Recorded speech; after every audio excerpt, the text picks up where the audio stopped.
Greenland, a land of ice, silence, and distance.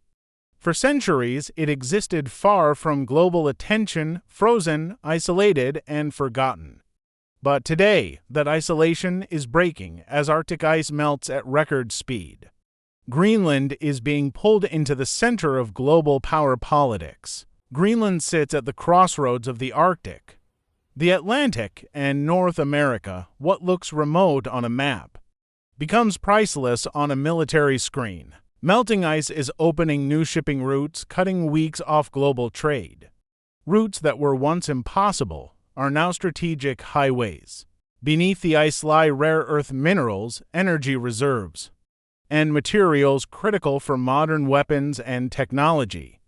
Greenland is no longer empty. It is valuable. For the United States, Greenland is not optional. It is essential.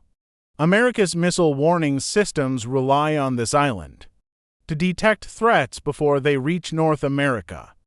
If a missile is ever launched toward the United States, the warning begins here, in the Arctic. Officially, there is no ultimatum. Unofficially, the message is clear. Greenland must remain inside the Western security sphere, but unity inside NATO is beginning to strain. Some allies fear escalation, others fear losing control, and Greenland sits in the middle of that tension. Greenland's leaders seek greater independence, hoping global attention will bring economic freedom.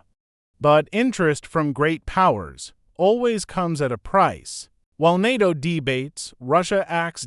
New bases, new radar stations, hypersonic weapons deployed in the Arctic. Beneath the ice, nuclear submarines patrol in silence, capable of striking across the Atlantic. China has no Arctic coastline, yet it calls itself a near-Arctic state.